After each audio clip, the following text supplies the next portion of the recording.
Hello and welcome to another episode of Theme Park Sandbox. My name is Aaron. My name is Drew. And today we're introducing a new segment called Stand By Queue. Come stand in line with us for our favorite rides while we discuss everything new in the parks, from MagicBand Plus to the price of a Disney Diet Coke. Drew, first of all, how you doing today? I'm doing great. I'm excited to get into the segment. Yeah, I was really excited to start this new concept where we're not necessarily coming up with a new idea, but we're talking about what's the latest happening in the parks. And one very big thing that's happening that has happened forever and will probably happen as long as time is price increases. So we will get to talking about that in a little bit.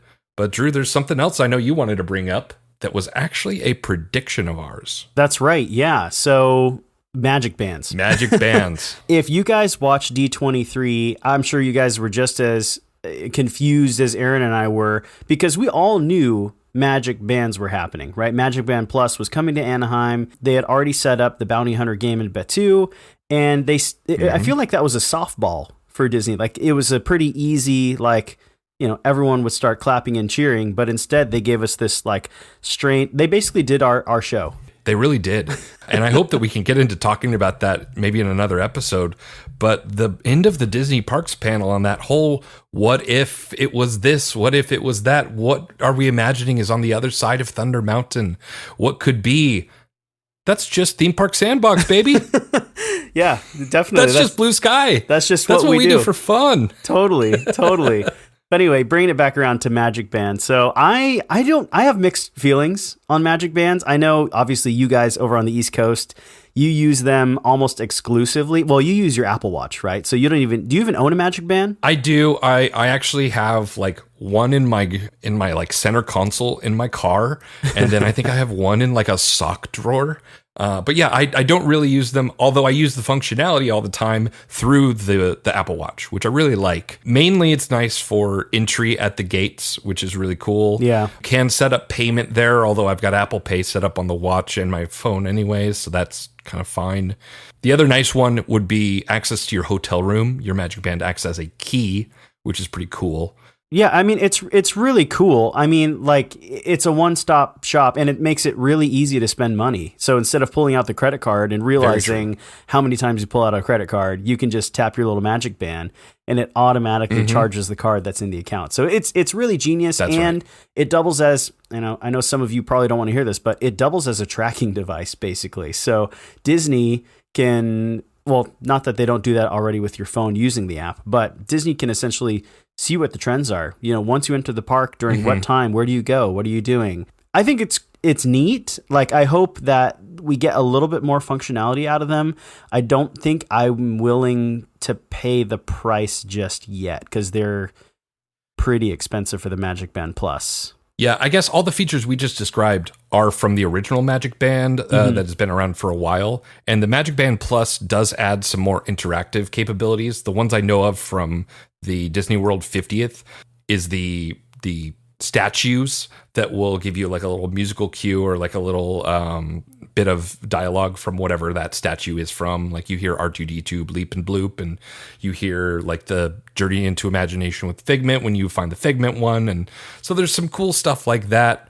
I'm not sure what they have cooked up for Anaheim for that, if they're going to put up a bunch of statues for another anniversary, or if there's some other interactive stuff that's not the Bounty Hunters game.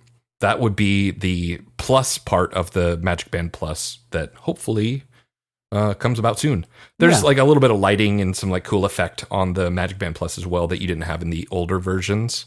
One big downside that I see is that they have to be recharged by USB. Yeah. Every day.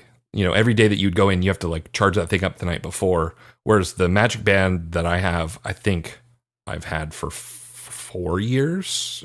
Yeah. And it's just pretty much permanently good. I think it runs on a watch battery and will last for, quite a long time. Well, hopefully when they kind of debut, it's going to happen in 7 days for Magic Key holders, apparently. But in 7 days, you'll be able to buy a Magic Band Plus, and hopefully their unveil will go a little bit smoother. I was watching the first day for a lot of Florida vloggers, and they got their Magic Bands, and they weren't charged.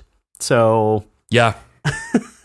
Kind of a blunder. The theory behind that was that they just got a bunch of batches, in big pallets, and if you got one of the devices from the first batch that sat in a warehouse for 30 days or 60 days, that thing was probably near to empty. So that just lets them sell a bunch of rechargeable batteries, some USB packs in the park. That's right. Nothing wrong with that. Totally. But they are supposed to come fully charged, and I am hopeful that Disney figured out that was a glitch in the system, because they have addressed it here. No one's getting a discharged MagicBand Plus anymore. Yeah. But yeah, those early ones, it was a little rough. I think where I see it kind of making Disney the most amount of money is with maybe the non-pass holders. I feel like pass holders these days have gotten really good. Like, finally, it's only taken a year, but we've gotten really good at using our phone app for the majority of the functions that we need. And like, the app has a lot of functions that I don't use. So I know how to order food. I know how to get to my tickets quickly. Everything else is just kind of fluff that I don't really use. So I just don't see, besides like Disney fanboys who just want to buy everything that's new, I don't see myself buying this MagicBand Plus immediately until I start seeing some really, really cool things that I can't do with other devices. It would be a good memento that also combines as like a nice in-park tool for a hotel guest, certainly someone traveling, because you have the hotel perks, because you have that sort of like, I want to be in vacation brain and just pay and not think about stuff. But I think you're exactly right that unless it's a local pass holder who has to buy every piece of merchandise, I don't think it will be something that is used very practically by the locals in Anaheim. Yeah, it truly is kind of we don't want you pulling out your credit card. Just tap your wrist. We'd like a little more tracking. Right, exactly. Which kind of leads us to, I don't know, I guess you would say the theme of today's episode, which is money. Yes, money. Or rather, price increases. Yes, we've got some price increases. This shouldn't come as a big surprise to anybody. And frankly, like compared to some of the ones in recent history, this one wasn't that bad. It wasn't. I mean, it's especially in light of, I've heard of so many businesses, companies that are adding in, they have to add in more into their price because logistics changes with COVID and the price of labor is going up and inflation. Now, I am not interested in having a financial talk on a podcast that's about roller coasters fundamentally. Me neither. But it's important to bring up that backdrop just to say like, hey, Disney is increasing its prices a lot. It happens, probably yearly. And this might be one of the most justified times that it's happened. So let's talk about it. Yeah. The first thing that of course happened is ticket prices went up. It seemed like the Disneyland tickets went up by an average of about $10, something like that. The Disney World tickets had already gone up in price, so they didn't go through this round. They had already kind of gotten theirs at another time. But that brings the 1 day, 1 park Disneyland ticket, or I guess DCA ticket if you prefer. The highest price would be $179 for 1 person, 1 day, 1 park. Wow. That's crazy. We've been going to these parks for a long time. Yeah, maybe it's true. And like maybe the sticker shock for me is just because when was the last time I bought a ticket? I've had an annual pass this whole time, right? So like we don't see it in those values. We see it as a yearly thing, and as long as we go, fairly often, right? It's worth it. But I mean, is it? You get your value out of it. You get the money's worth. Totally. But $10, I think probably for me, the weirdest thing about this price increase was that it didn't happen in February. Like it happened right before the busiest time of year for them, which I think was definitely strategic. Oh, of course. Normally we see these increases in February and they're a little bit bigger. So I'm guessing what they're probably doing is they're trying to kind of spread it out maybe and like get the price increase before the end of this year. And then also we'll probably see another price increase in February. It'll definitely spruce up their yearly numbers, like at the end of, let me think, because their Q1, the Disney Q1 is October 1st. So they're doing it at the very beginning of a year to try and get the maximum out of their whole fiscal goal. Right. So that might be a big part of it in their timing. So yeah, the other sort of predictable price increase came to Genie Plus. I mean, I think every like semi cognizant fan of Disney knows that the Genie Plus is kind of just another way to extract money out of guests, right? Because it's a service that used to be free. It was free for a very long time. A very long time. Genie Plus increased a little bit. I think it was like for the most in-demand e-ticket type things, it might have gone up by like $5 a person. Not that that's insignificant when you factor in families of 4+ people, and that's one ride, $5 times 4 is $20 extra. That's just an increase on top of the maybe $80 that you would have spent last month. And I think a big difference for me too is like, everybody who has used Genie Plus and Lightning Lane in the parks now know that if you want to get things done, if you want to go on lots of attractions, go to lots of shows, you know that the only way to do it is to spend the money on Genie Plus, which is kind of tough. Like it's almost like they've made standby a little bit more unpleasant. Yes. Like the waits are a little bit longer, and then I don't know if you've noticed it, but like I don't think they hide the fast pass queues like they used to, almost as like, hey, you could be in that line too. You just got to pay $25 a person, as they go by you. I hadn't thought about that. I think, yeah, they're advertising it in the way that they're doing queue design. Right. That's kind of hilarious and rather nefarious. Yeah. I didn't mean to rhyme that. Our last like big price increase. Thankfully, no change in self-parking costs, but preferred parking went up by 10%, and VIP parking went up by a whopping 30%. Wow. So they are looking for more cash at the parking garages. I mean, their parking garages are very large, and it's expensive to build up. So when you go to Disney Springs over on the East Coast where you are, Aaron, Disney Springs parking is currently free. Yes. Okay, yeah, that's what I thought. Yeah. Do you see a world where it's $10, or it's you spend a certain amount of dollars and you have to validate parking in the near future? I really hope not, but anything's possible. Downtown Disney is. Downtown Disney is also in such proximity to the parks that I think if they didn't do this, I'll give you an example. City Walk parking is right next to the Universal parks, so you don't park in a different place for City Walk shopping than you would for theme park access. I think that Downtown Disney is very much the same, where people would readily park at Downtown Disney to spend a day at the parks. So you can't really get away with giving that out for free, right? Unless you do what Universal does, which is at 6 or 7 p.m. or whatever it happens to be on the given day, they stop charging, because if you're going to the parks by now, I mean, you're going to get, in line for one thing, and that'd be your day, and then you're going to go and try and spend money elsewhere. So let's try and encourage people to come in late at night. That also means that there are more evening entertainment, whether that's like the couple of clubs, if it's any of the venues, or just dinner is more accessible and more attractive. Right. So I don't see that coming to Disney Springs because it's far enough away from the Disney park access that it's kind of like insulated. It's sort of its own deal. Yeah. Okay. I just figured I'd ask because, that would be a real shame, because I wonder how many people would go less to Disney Springs. And it's such a big place that I almost feel like they need to fill it, right? Like in order to get that vibe and that ambiance that you get when you're there. Yeah. So if they were to start charging for parking, it would be dead. It is kind of like a secret extra theme park gate in a way. There's no like traditional attractions how you normally think of a theme park attraction, but there are tons of attractions and interesting things to do that you really can't only do there.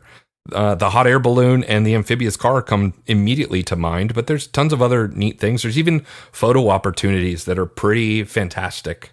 And Gideon's and Jock Lindsay's, those are, you can argue that those are experiences in themselves, maybe a little bit closer to like a themed restaurant. Yeah, it's on par with like a Trader Sam's or any of the other like nicely themed, even like Be Our Guest or something like that. I would say it's on par with those sorts of levels of detail and like levels of interest, and certainly the food quality is great too. Totally. You get the Disney quality in those locations. No, some of my favorite restaurants to visit in Florida are in Disney Springs, so you are definitely not wrong there. Yeah. It's funny you brought up City Walk, actually.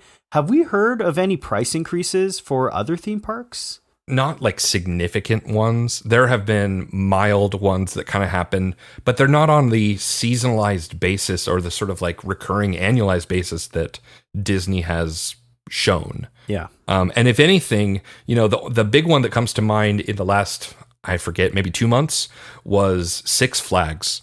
Six Flags announced kind of like a price increase and a whole plan of attack with their new CEO where they're going to have they want more families, but they're not adding more family attractions. They're going to add more roller coasters. It's a crazy thing that I don't understand the rationale behind. And truthfully, I kind of like read some article titles and listened to one video in the background and was like, wow, those guys are just looking for bankruptcy. Yeah, how does that doesn't compute? That doesn't make any sense. It's absolutely crazy. It's a brand new CEO that I don't think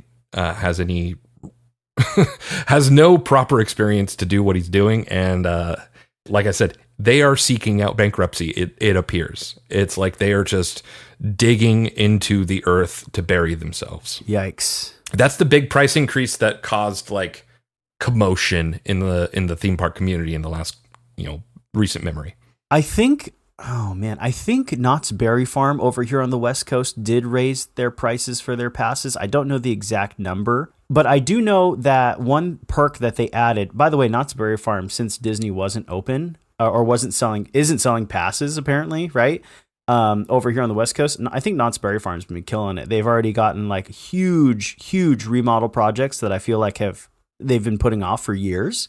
And they got new restaurants, and like I'm really looking forward to seeing Knott's Berry Farm spend that money to make their park just a little bit nicer. Well, the big upgrade that they've got upcoming is Fiesta Village, isn't it? That's the next big project, and they're doing like a revamp on Montezuma's. Right, and then super cool. They got a new pizza brewery spot, and then they've also been repainting Accelerator. So they've been doing a really great job, but like their new pass is more expensive, I think, because they sent me a renewal letter in the mail. But the renewal letter said that if you buy a pass, you get 1 day to bring a friend, which I thought was a really cool thing. Like it reminds me of the old days when Disney would say like, come on your birthday and you can bring a friend, or you get in for free on your birthday. And then obviously you'd bring somebody and they would sell a ticket. Kind of cool to see Knott's Berry Farm step it up a little bit. I love that little park. Speaking of Knott's Berry Farm and their passes, I went ahead and did a little research, Drew, and I thought that I would pop a little quiz on you. Okay. The questions in this quiz will be about the annual pass prices. And actually, we can start with Knott's Berry Farm, but it's going to be the high end, so like the absolute cream of the crop pass, and then the low end, like the entry level, most basic pass for the major parks in Southern California. So I went ahead and looked at Knott's, Universal Hollywood, SeaWorld, and Disneyland. This sounds fun. Okay, so like, are we talking like, so Knott's Berry Farm, for example, they've got their pass, but then they also have like the add-on for the meal plan and parking. And are we talking like this is all of the main stuff, or just the price of their highest pass alone? This will just be the highest price of their pass. Okay. So I didn't go into include anything about like prepaying for meals and anything like that. Although I would love to get into that stuff because I know you've got strong opinions on the meal plans there. I do. Honestly, I sleep on theme park meal plans. I think that they're great. I just never end up taking full advantage of them. All right. So I'm excited to hear what you got. First, we've got Knott's Berry Farm. So we can start with the entry level. What is the entry level annual pass price for Knott's Berry Farm? Okay, so I'm guessing it's changed since the last time I saw the price. For years, I feel like the price was $99. So obviously they're going to have to pay for some of these new projects. I'm going to guess the new pass price is $120. $20 increase? Very close. It is $130. $130. Wow. Okay. What a value. And that includes unlimited visits to Knott's Berry Farm. Well, if you're renewing, you get a free Bring a Friend ticket. So that's still in there. Okay. Wow. You can pay monthly. It's $7 a month. I pay more for YouTube Premium and Netflix. Yeah. That's crazy. Oh, yeah. So for $7 a month, go to Knott's Berry Farm as much as you want. Wow. You pay $50 up front, $7 a month. If you're renewing, so I guess this would be like in your year 2, which I will be doing. You can get that Bring a Friend ticket as well, so you can bring me. Well, deal. Thanks for telling me about this value. That's crazy. Wow. So $130. So that is the entry level. That's the lowest for a fun comparison. Remember that like the most expensive single day at Disney, 1 day, 1 park for one person, $50 more than the pass for the year. That is so crazy. Okay, this is a great. I'm liking this game. Okay, so now do I have to guess the highest price? The highest pass. So this is the 2023 Platinum Pass. Okay, so Platinum. You do not get free parking in the basic pass. I do want to like make mention of some of the other perks. You don't get free parking, but in the Platinum Pass, you do get free parking. Okay, so that immediately to me adds like $80. That's what I'm guessing. Something like that. Yep. Sure. And let's see here. So if I remember correctly, Knott's is owned by Cedar Fair. That's right. And I'm pretty sure if you buy like the Platinum Pass, you get access to like all the Cedar Fair parks and like water parks or something like Soak City, if I remember correctly. So if it's including that, I'm gonna guess $329. $329. We are actually overshooting, Drew. It is $250. No way. That is so crazy. So let's look at this. For $250, you're getting unlimited visits at Knott's Berry Farm. You get that same Bring a Friend ticket. You're getting 10% off food and merchandise. You get discounts on additional Bring a Friend tickets. You get unlimited access to Knott's Soak City, the water park. And then this is the big one. Unlimited visits to all Cedar Fair parks. All of them. Which I've never been to, if I'm honest. I don't travel to other states just to go to Cedar Fair parks. Yeah. And then you get the much sought after free parking. Wow. I think that is wild value. That is insane value. Yeah, that's absolutely nuts. That's amazing. Next would be SeaWorld or Universal. And I think we'll end with Disney just in terms of how we know the pricing is going to go. But do you want to do SeaWorld or Universal next? Let's do SeaWorld because I think it's going to be cheaper than Universal. That's my guess. Okay. I don't know. Maybe they have to deal with animals, so that could be more expensive. But okay. So you want me to guess? Yeah. So let's go with the SeaWorld entry level. This is a SoCal Pass. I think it's for residents only, though it doesn't specify, but it's called the SoCal Pass. Okay. Gotcha. Let's see. SeaWorld has they've gotten some new rides lately. They've got some new coasters and like exhibits. However, I don't think those are enough to get people to get a pass. I'm going to guess $159 for their bottom pass. All right. Their entry level pass is $120. So blockout dates do apply, but for the 12-month pass with some blackout dates, you get 50% off parking. You get a discounted Hallow Scream, their Halloween event. And it says that it's only available for a limited time, so it might go away. So I guess like the extra bump up in case that one were to go away. Or let's say you aren't a SoCal resident, if that's a requirement. The Silver Pass is only $30 more. It's $150. Okay. No blockout dates. So I was closer to that one. Yeah. So this one is great. There's $150, no blockout dates, free parking, 2 free guest tickets, and 20% discount on in-park offerings. 2 free guest tickets? Wow. Yep. Wow. Yep.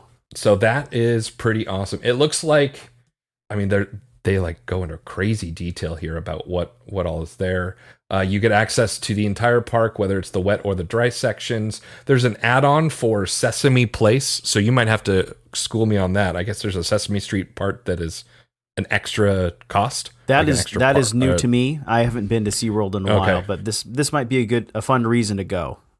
Yeah, it's really compelling for $150. All right, so that's the entry level for the average person who may not be a SoCal resident, but I feel like even as a SoCal resident, you should spring for that one. Yeah. I mean, it's for $30, you're getting 2 free tickets and free parking. That's true. But it is far from me. It's an hour and a half away from me. So that's a bit of a trek. But then again, so is Universal, and I go there pretty often. So that's true. Might have to try it. That's true. All right, so that's the SeaWorld like lower level passes. Let's go to the upper level passes. So this is the SeaWorld Platinum Pass. Okay.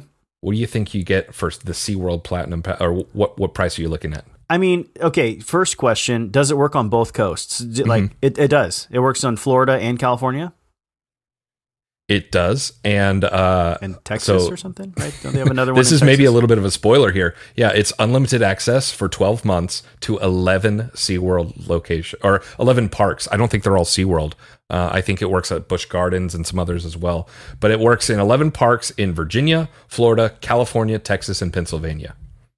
Wow, I forgot that Busch Gardens is kind of under the same umbrella. Okay, if that's the case, I'm going to say $340. Ooh, that might be a little low. That might be a little low. Okay. Final answer? Final answer. All right. It is $270, and I didn't even get into all the perks. No way. So you do get access to 11 theme park locations across the country. You get what's called free up-close parking. I'm guessing that's like a VIP or valet, preferred essentially, parking. Yeah. Yeah, preferred. You get 6 free guest tickets. 6? Yep, 6. Wow. And then you get up to 50% discount on in-park offerings. Wild. One thing that the SeaWorld website does that is partly brilliant and also very nerdy is they actually specify, and I'll send you a picture of this so you can check it out. They actually specify the sort of monetary value of their passes, and they value the monetary like benefits of the Platinum Pass at nearly $2,000, $1,960 for the value of that pass that you're paying $270 for.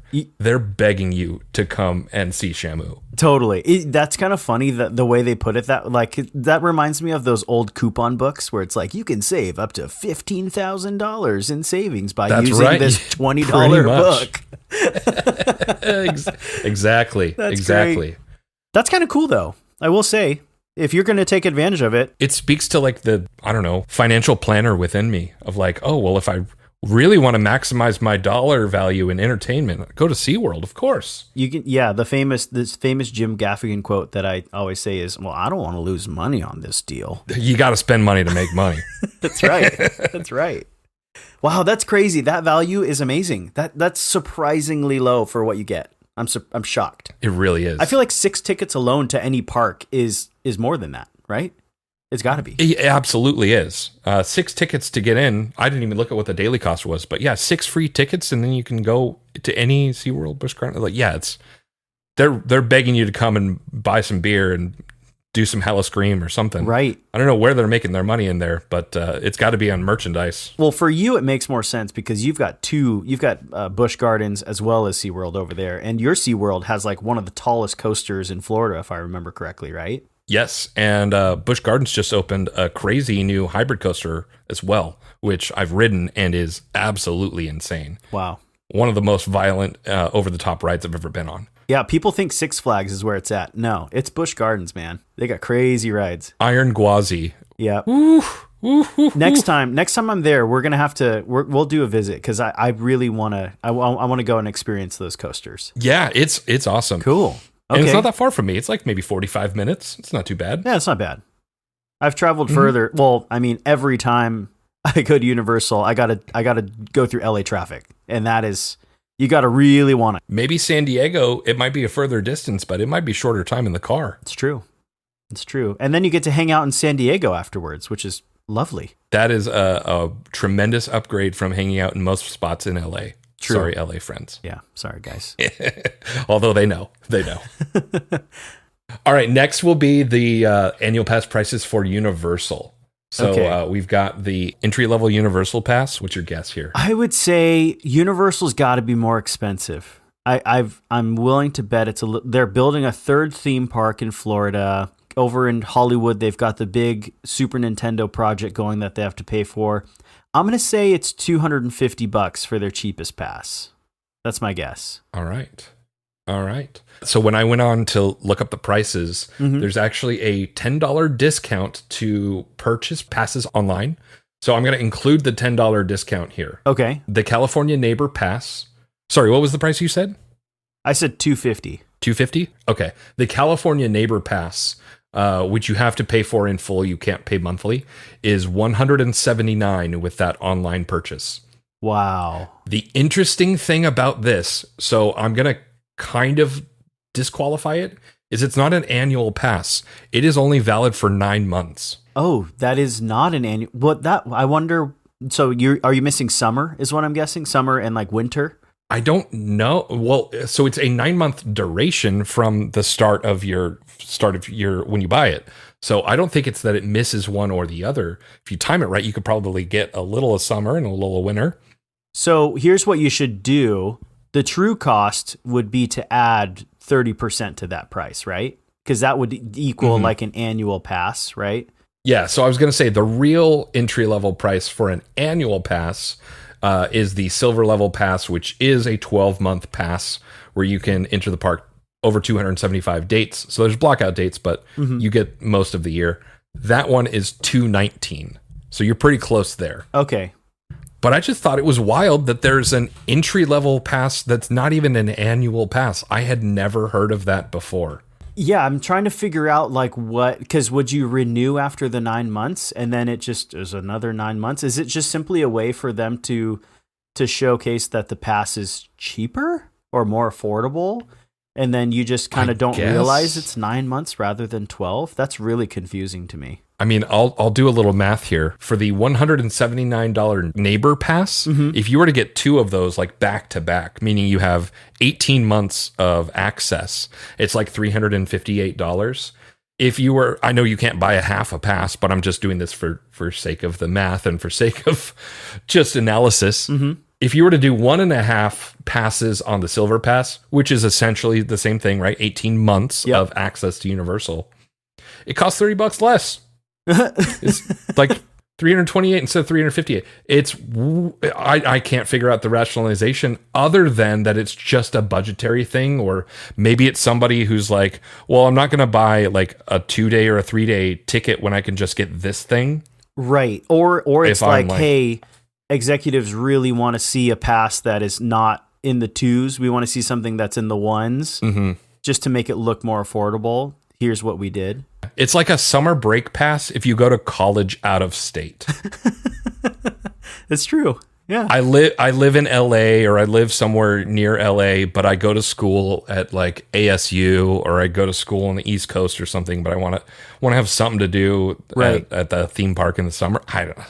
That's the best I can come up with. How funny. So anyway, that is the entry level, however you want to shake that out. Okay. But a little bit less than you thought if you're talking Silver Pass, $219. Now let's talk the Platinum Pass. I think all of them have been called Platinum. Yeah. Well, like everyone wants to be Platinum. Until the last company, which is... we'll get into the that. mouse. Yeah, exactly. Alrighty. So we've got the Platinum Universal Pass. Is that the one that you have, by the way? That is the one that I did have. So actually, it expired on me. So I have to get a new pass, but I've just been so busy. I haven't had time to make it up to Universal. My old job that I used to have Wednesdays off. So I would just randomly go up on a Wednesday, not have to deal with traffic, enjoy the parks and come home. But nice. Now it's a little bit more difficult. So I haven't renewed yet, but I'm interested because I don't remember how much I paid for the Platinum Pass. So okay, we'll see. You probably paid monthly, so you paid an upfront thing, and then it just came out of your bank account monthly. Totally, totally. We've got the normal sort of bag of goodies, which is for Universal anyway. No blackout dates, 12-month validity, in-park discounts on food and drink and merch, The Universal thing that's really cool on the top level pass is the Express Pass after 3 p.m. Yes. So you can enjoy the fast lane with your pass alone. You don't have to pay extra for that. And the comped night of Halloween Horror Nights. Yeah, that's a really cool. I forgot about the after 3 p.m. thing. You know, I've never used it because to me, Universal Studios, if you do it properly, you show up in the morning on a Wednesday.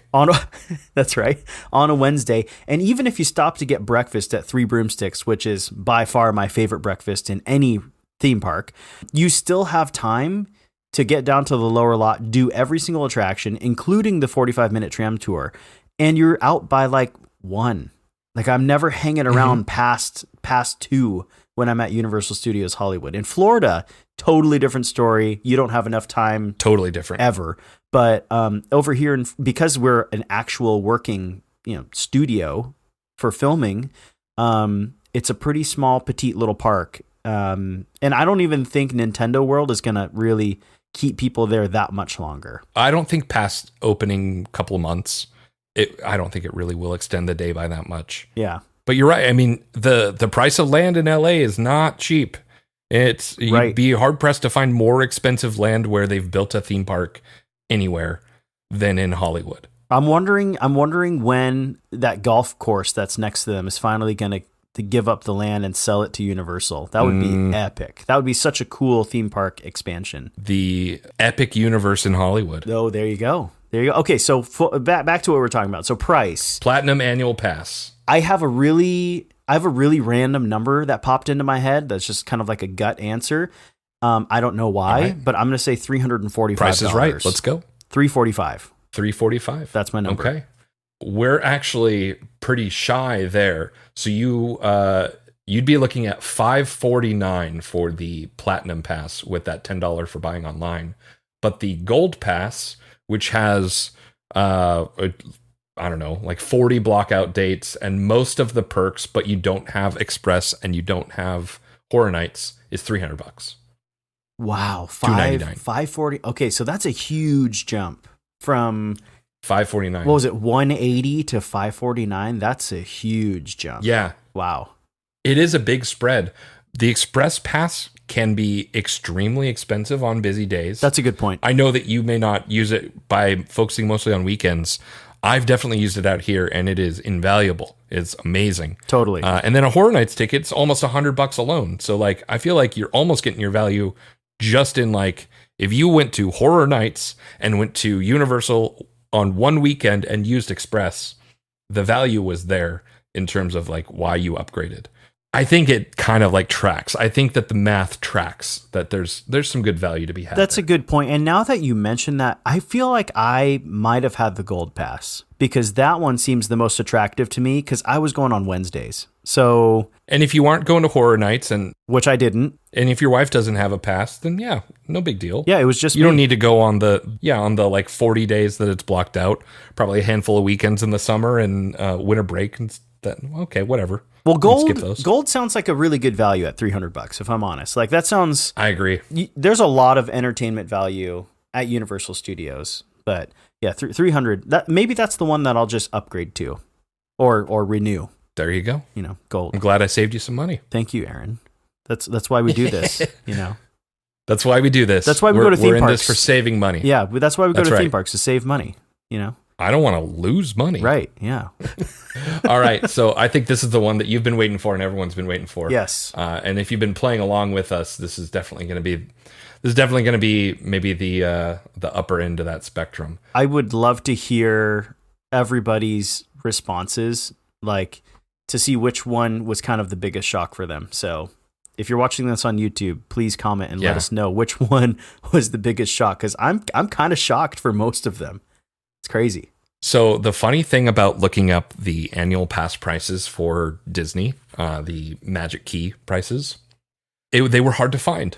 Right. Because I went to the website where I would purchase said item, and there are no prices listed, and it says renew, and then it brings me to a login page. The prices aren't listed. You got to dig deep and actually find them because they're not available. You got to dig a little deeper. Right. What's going on? to find the prices of your pass. That's right. That's crazy. Yeah, it's unbelievable to me that literally all of these companies, like Knott's Berry Farm is, I don't even remember the price, but it's incredibly cheap. And then $250 for the absolute cream of the crop. For the best pass. And Disney won't even sell you a pass. That blows my mind. Yep. That blows my mind. They literally, the people, they don't want you to go. Is what it is. They don't want you to buy a pass. They don't want pass holders there. Right. We know this. We've talked about this. We've jeered at this. Right. It's true. And this is proof. It's just, further proof. So, okay. So the cheapest pass. Yes. Cheapest pass called the Imagine Key. I didn't even look up how many blockout dates it has, but I'm going to assume quite a lot. I'm guessing like here's the crazy part, right? Universal Studios, their most expensive pass is $549, but it comes with this like crazy amount of perks. And Disney's, I guarantee you, is probably $300 more and it's stripped down to like bare.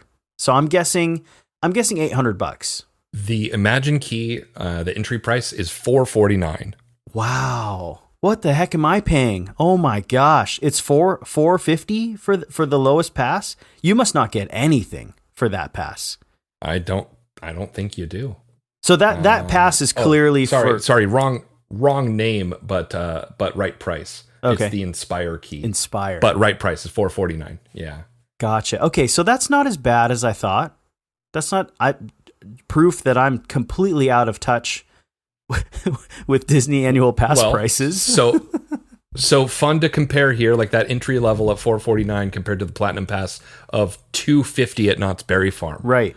Now let's go off the deep end. What is the top level annual pass for Disneyland? Okay, so I have this pass, and because I just renewed it, I know how much it costs, and both my wife and I have this pass, and it hurts me to even say the number, but I'm pretty sure it's $15.99 for 1 year. You are 100% correct. $15.99 per pass. That makes me feel sick inside. That's crazy. Now, do you have blackout dates on your pass? Yeah, that's the worst part, is that they increase the price and I have blackout dates. There is not a single pass that doesn't have blackout dates. Was that a mean leading question of me? Thank you so much for that, Aaron.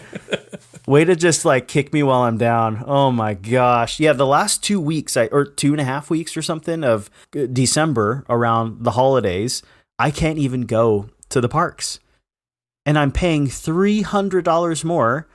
And keep in mind, like 3 annual passes ago, it was like under $1,000, and it came with Max Pass and discounts, and I had no blackout dates, plus free parking. So those were the days. Yeah, those were the days.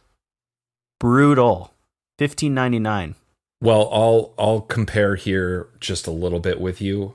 So I have not the top end pass for Disney World, but I have the next to the top end pass.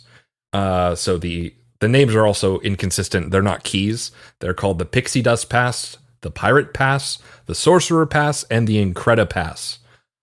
Names which mean nothing to any level of like, yep. At least with like silver, gold, platinum, like you understand the order. I don't understand why Pirate is different than Pixie Dust, is different than Sorcerer, or the prefix Increda. So you got putting that frustration aside, I have the next to best one, right? Which has free parking and it's got some blockout dates. You can still make only so many reservations. We haven't even gotten into the fact that you still need to make reservations. Yeah, I can't just show up whenever I want. No, of course not. You got to tell us when you're showing up. So my next to best pass is like I think $1,000 or $1,100. But keep in mind that includes 4 theme parks. Right. I'm paying for 2. Oh no. Yeah. This game is ruining it for me. It hurts so much. We're just gonna shift our entire focus of the podcast to just be Knott's Berry Farm and SeaWorld. Oh my gosh. And then we can add 8 people onto our show if we wanted to for the same price. That's right. That's right. Yeah. No problem. Yeah. They'll be the same level of expert that we are. Right. Oh my gosh. Wow. This is a very revealing exercise that we're playing here. Oh, it hurts. It hurts. Wow. Okay. So at least your pass seems a little bit more worth it because of the 4 parks. I think that has a lot to do with, we've talked about this in past episodes, but it has to do with the type of guest that Disney World has versus the type of guest that Disneyland has in sort of aggregate. Disney World is much more of a tourist park, so they can give a little bit more of an incentive, a little bit more of a carrot on a stick to locals to come and enjoy. There is such crazy competition in the surrounding zip codes of Disney World for entertainment that I think that they kind of have to play a little bit more competitive. They have to throw their elbows a little bit more. Right. That being said, they're still the most expensive game in town compared to SeaWorld Orlando, compared to the Universal parks, even getting a 2-park pass with, all the fixins. You're still looking at a lower, pretty substantially lower price than your Disney. So what's with Disney? Why are they more money? Like, are the rides better? Is the atmosphere better? What is it? What is that difference? Yeah, the entertainment value, is it really, gosh, how many times is it more than the Knott's Berry Farm Pass? It's over 10 times. Is Disney 10 times more entertaining than Knott's Berry Farm? I don't know. I don't think so. Yeah, it's like that's not what's quantifiable.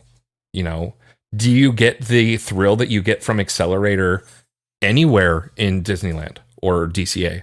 I don't know, but I don't know that that's why necessarily people are going, and I don't think that's why people are paying the price. Right.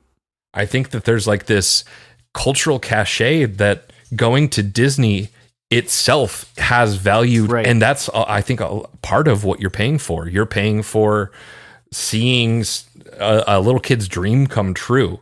Nobody's dreaming about going to Knott's Berry Farm. Oh no! I'm sorry, Knott's. What's crazy? I'm sorry, Beach Boulevard. What's crazy about that too is a lot of people don't know this, but the original theme park is which park? It's Knott's Berry Farm. Yeah, what anniversary did it just celebrate? 100th. 100 years. It's been 100 years. Walt Disney visited the Calico Mine ride and he was one of the first people to ride it with Walter Knott. And met with Walter Knott. Yeah, totally. So it's a very interesting history. Obviously, one has taken off. Part of it had to do with the fact that Walt Disney had his studios, obviously. And Walter Knott was just selling boysenberries. But he also invented the boysenberry. He did not invent the boysenberry.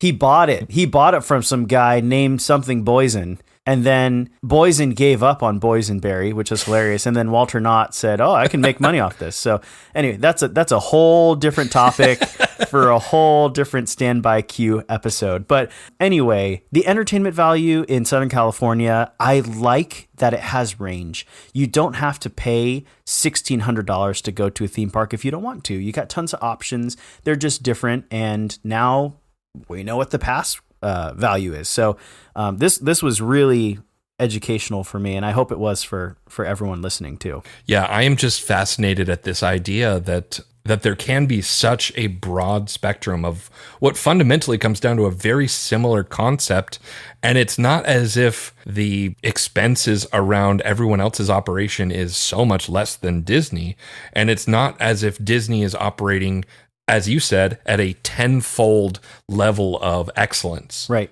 Are they better in some facets? Yeah, sure. But you have that measured ability to say, well, we're gonna do this year, we're gonna do this that other year, and have this broad range of experiences for a broad range of people. And I think that's great. I think that the access that you enable is really, really tremendous because entertainment's for everybody. Everyone deserves to take their family to a theme park and be entertained and have a good time and create memories regardless of where you are. So anyway. Yeah, It's interesting. Well, this was a really fun topic. It looks like they're calling our group on for the ride now. That's right. That's right. Oh, gosh, boarding groups. Anyway, well, thanks, guys, so much for listening. Obviously, we hope that this was an entertaining episode. This is our new segment, again, called Stand By Queue, where you join Aaron and I as we wait in line and have interesting conversations about everything that's happening in the theme park. So, please send this to a friend. Maybe tell us about the conversations that you guys have when you're waiting in line at the theme parks. And if anything was a huge shock as far as value for you, please make sure to comment, and we'll see you in the next one. Bye. Bye.